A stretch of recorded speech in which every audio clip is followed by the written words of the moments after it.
आज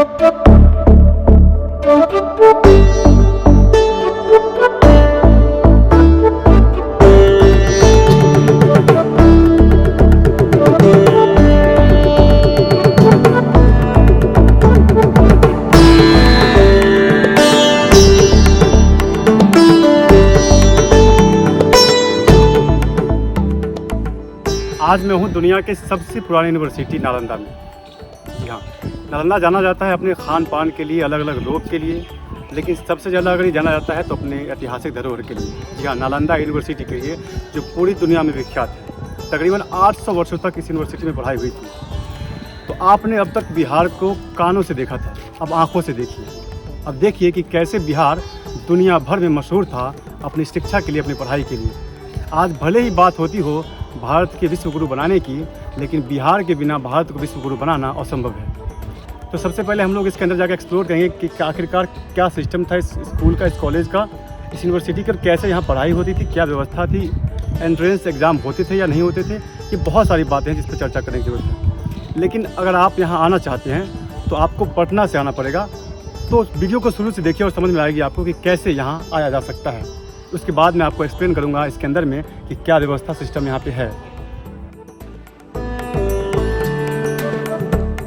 पटना से नालंदा की दूरी सड़क मार्ग से 83 किलोमीटर है एवं ट्रेन मार्ग से इसकी दूरी 80 किलोमीटर है, जो पटना से दक्षिण की ओर स्थित है। हमारा सफ़र ट्रेन मार्ग से ही होगा। इसके लिए सर्वप्रथम हमें ट्रेन की टिकट लेनी पड़ेगी।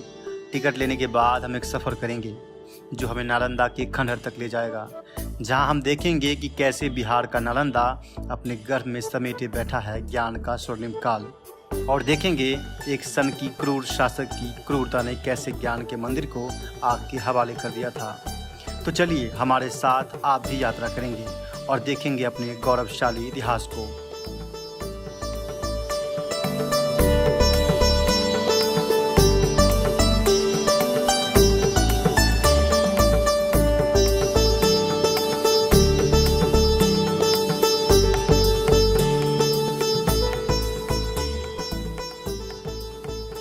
ट्रेन के छोटे से सफ़र के बाद हमारा आगमन हो चुका है नालंदा में। नालंदा विश्वविद्यालय में प्रवेश से पहले नालंदा का मतलब जानना बहुत ज़रूरी है। नालंदा दो शब्दों के मेल से बना है, नालम जोड़ दा। नालम का मतलब होता है कमल, जो ज्ञान का प्रतीक है, और दा का मतलब होता है देने वाला, जो पूरे विश्व को ज्ञान दान में दिया हो, वो नालंदा है। इसे जानने के बाद अब हम खंडहर की ओर चलते हैं। लेकिन नालंदा खंडहर में प्रवेश से पहले आपको टिकट लेनी पड़ेगी। अगर आप भारतीय नागरिक हैं तो 40 रुपये, और अगर विदेशी नागरिक हैं तो आपको 600 रुपये अदा करना पड़ेगा। हमने तो टिकट ले लिया, अब आपकी बारी। तो आपने देख लिया कि कैसे यहाँ पटना से नालंदा पहुँचा जा सकता है। तो आइए आगे की चीज़ें हम आपको एक्सप्लेन करते हैं आगे चलकर। टिकट लेने के बाद अब हम खंडहर की ओर प्रवेश कर रहे हैं, जहां हमारी मुलाकात नालंदा विश्वविद्यालय के गाइड अनिल कुमार से होगी, जो हमें बताएंगे इसकी गौरव गाथा। ये नालंदा विश्वविद्यालय है। विश्वविद्यालय की स्थापना 5वीं शताब्दी में मगध के राजा कुमार गुप्त ने किया था। So actual king Kumar Gupta was the founder of this university. ये 5वीं शताब्दी की बिल्डिंग है। अभी से 1600 साल पुराना, क्योंकि अभी हम लोग 21वीं शताब्दी में सफर कर रहे हैं। 7वीं शताब्दी में हर्षवर्धन, 9वीं में राजा देवपाल ने भी इसका विस्तार किया था। इसकी एरिया 10 किलोमीटर लंबी और 5 किलोमीटर चौड़ी थी। 10,000 विद्यार्थी और 1,500 प्रोफेसर यहाँ अध्ययन और अध्यापन के कार्य में लगे हुए थे।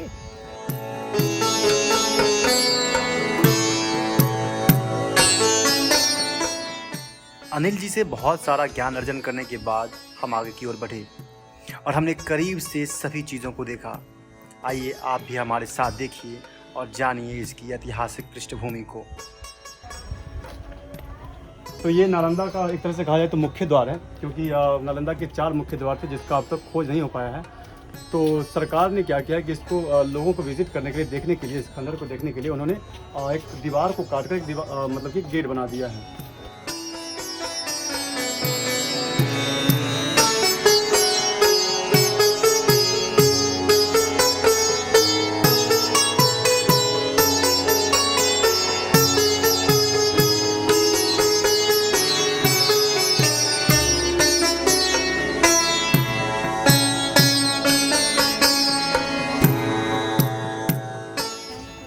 आपको दिख रहा है कि ये एक तरह से कह सकते हैं कि विद्यार्थियों के लिए जो कमरे होते थे उसका सबसे ऊपरी भाग है, क्योंकि आपको नीचे गेट दिख रहा होगा।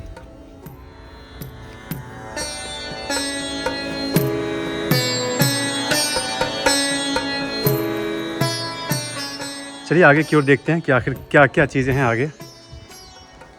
कि आप दीवारों को देखकर अंदाज़ा लगा सकते हैं कि कितनी मोटी दीवारें हैं, इतने में तो कमरे बन जाते हैं।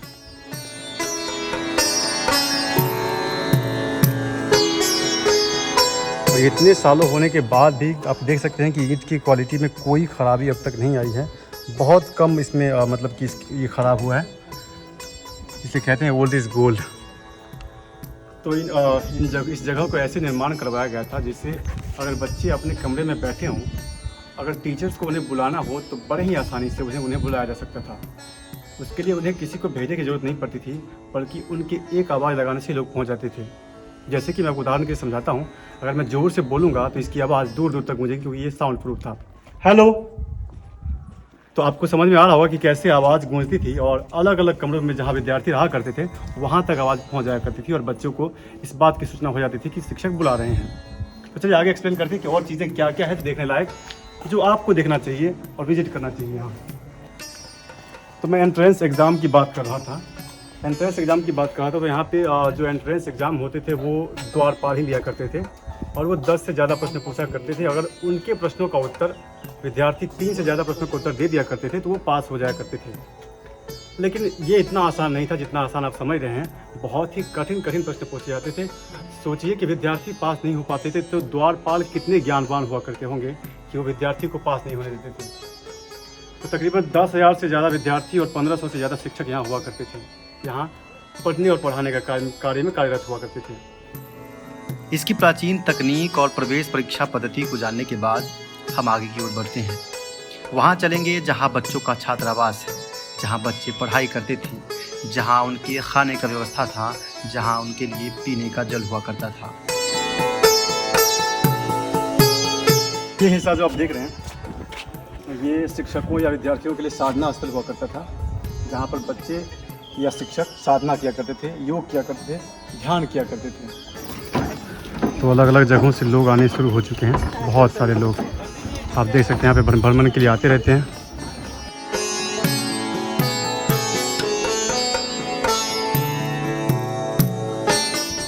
तो चाचा आप कहाँ से आए हैं? महाराष्ट्र। और कैसा लगा आपको घूमकर?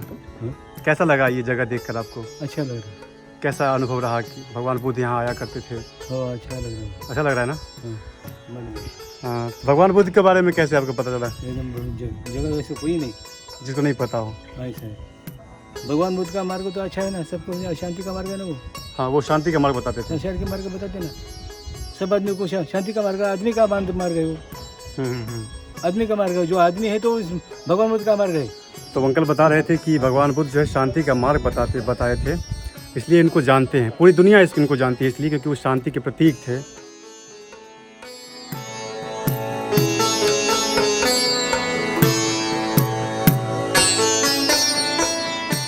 तो अभी मैं आपको वो कमरे दिखाऊंगा जहाँ पे विद्यार्थी रहा करते थे। तो चलिए हॉस्टल की ओर चलते हैं।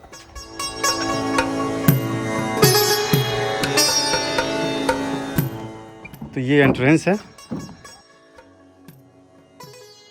और ये मुख्य द्वार कह सकते हैं एक तरह से, जहाँ कमरों के अंदर घुसने का जगह हुआ करता था। ये जगह आप देख सकते हैं, यहाँ पे भगवान बुद्ध की प्रतिमा लगी हुई होती थी। और ऐसा ही एक और जगह है उस तरफ से, आपको मैं दिखाता हूँ। ये भी वो जगह है जहाँ पर भगवान बुद्ध की प्रतिमा लगी हुई थी, मतलब दोनों तरफ से भगवान बुद्ध की प्रतिमा होती थी। इससे ये साबित होता है कि यहाँ पे एक कह सकते हैं कि कमरों के समूह में जाने के लिए प्रवेश द्वार था। ये शायद से दिया या लाइट रखने के लिए जगह थी, जो ये दोनों तरफ बनी हुई है। ये जो आप देख रहे हैं ये नाली है।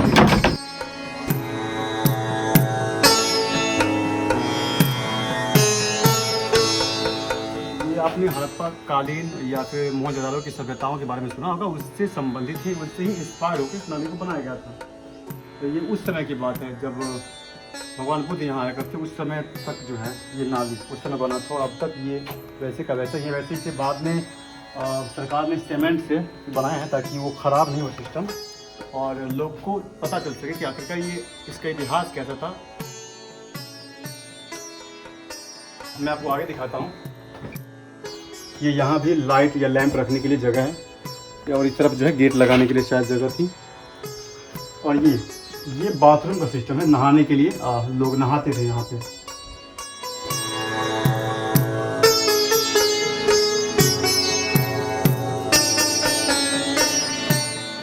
अभी जो आप मेरे पीछे दीवार देख रहे हैं, आप जरा नज़दीक से देखिए दीवार। ये जो आपको काला दिख रहा है, ये जलने के निशान है। बख्तियार खिलजी ने जब इस पूरे यूनिवर्सिटी को जलाया था, मतलब लाइब्रेरी को जलाया था, तो कहते हैं कि तकरीबन 3 महीने से ज़्यादा ये मतलब कि लाइब्रेरी जलता रह गया था। अब आप सोचेंगे कि लाइब्रेरी 3 महीने से ज़्यादा कैसे जल सकता है भाई? किताबें तो एक गांव जलने में, एक ही दिन में कई सारे गांव जल के ख़त्म हो जाते थे, किताबें जलने में इतना टाइम कैसे लग गया? तो मैं आपको बता दूं कि किताबें कागज़ के नहीं हुआ करते थे, ताम्रपत्र या उस समय जो भी प्रचलित थे लिखने के लिए, पांडुलिपियाँ लिखने के लिए, उनका बना हुआ था, इसलिए वो उनके जलने में टाइम लग गया।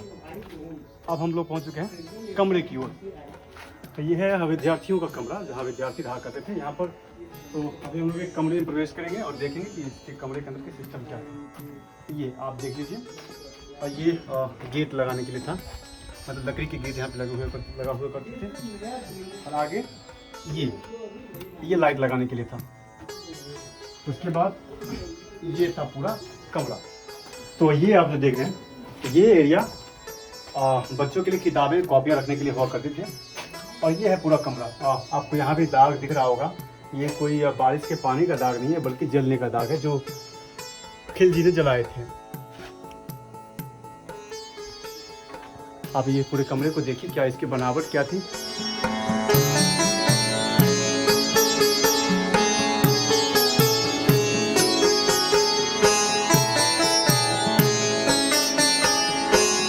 तो इन कमरों को ऐसे डिजाइन किया गया था कि अगर शिक्षक कहीं दूर से भी आवाज़ लगाते थे तो बच्चों तक उनकी आवाज़ पहुंच जाती थी, और अगर उनकी तबीयत खराब हो या कोई परेशानी हो तो यहीं से आवाज़ लगाकर उन्हें बता सकते थे। इतना हाई टेक्नोलॉजी का इस्तेमाल किया गया था इस बिल्डिंगों को बनाने में। तो उसके बाद कि इन बिल्डिंगों को इस तरह से डिज़ाइन किया गया था कि ना ही यहाँ गर्मी ज़्यादा लगती थी, ना ही ठंडी लगती थी, मतलब वातानुकूलित, जिसे आप AC कहते हैं, एयर कंडीशन कहते हैं। मतलब बच्चों के पूर्णतः ध्यान रखने के लिए पूर्णतः उनके हिसाब से कमरे डिजाइन किए गए थे, तो उनको किसी भी तरह की परेशानी नहीं हो। नालंदा विश्वविद्यालय स्थापत्य कला का एक अद्भुत नमूना है। आपको जानकर हैरानी होगी कि इस विश्वविद्यालय में 300 कमरे, 7 बड़े बड़े कक्ष और अध्ययन के लिए 9 मंजिला एक पुस्तकालय था, जिसमें लाखों किताबें थीं।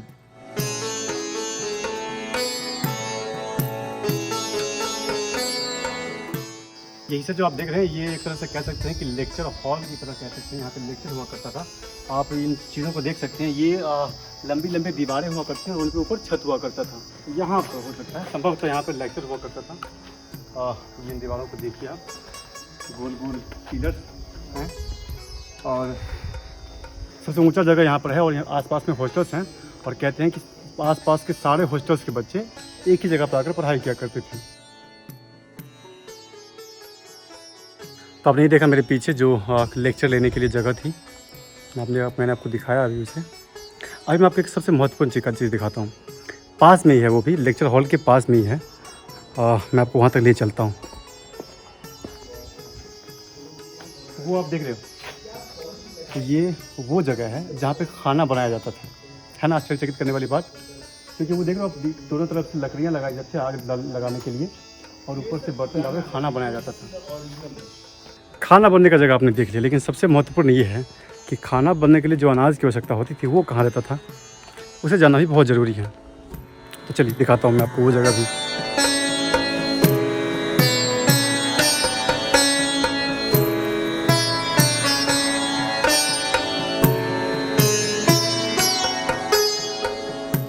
ये जो आप देख रहे हो, एक तरह से कहते हैं कि बेलनाकार आकार में इसे डिजाइन किया गया था।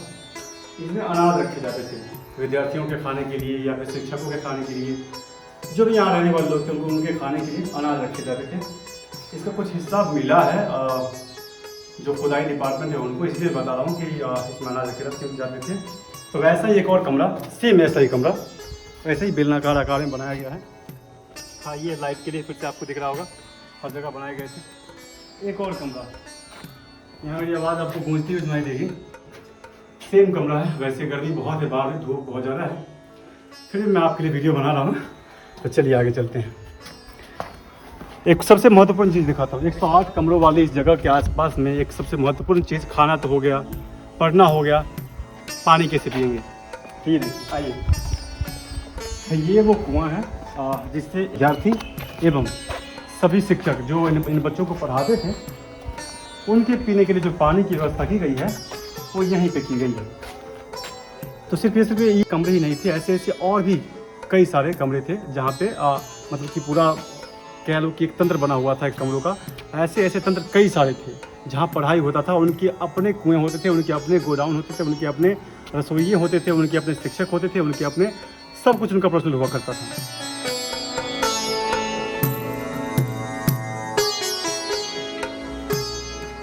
इसकी दीवारें आज भी वैसी की वैसी सिर उठाए सदियों से खड़ी इस बात का प्रमाण दे रही है कि अपने काल में यह कितना संपन्न रहा होगा। कहते हैं ना, खंडहर बता रहा है इमारत कैसी रही होगी।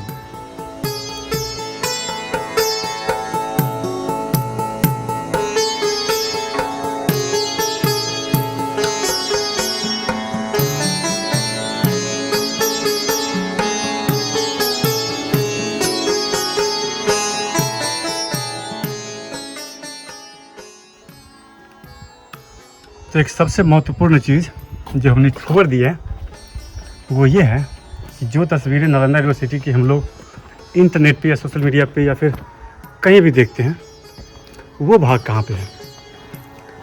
तो आपके साथ मैं भी उसे खोजूँगा और दिखाऊँगा कि वो कहाँ पे है और क्या ऐसी चीज़ें जो आप इंटरनेट पे उसे देखते हैं। चलिए हम लोग वहीं जिधर से आए थे वापस जा रहे हैं।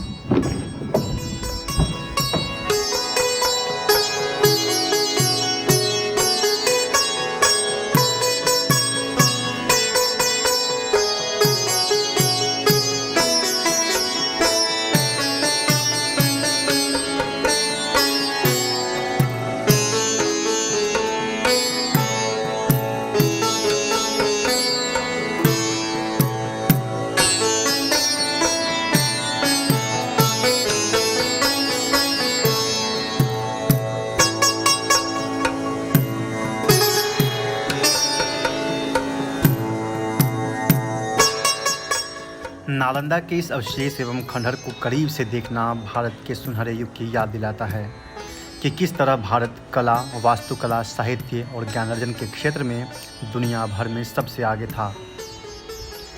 नालंदा भारत के शिक्षा के एक महत्वपूर्ण क्षेत्र के रूप में जाना जाता था। नालंदा में तर्कशास्त्र, व्याकरण, दर्शन शास्त्र, चिकित्सा, धर्म जैसे विषयों को पढ़ाया जाता था। कहते हैं कि यहाँ कुल 108 विषयों की पढ़ाई की जाती थी।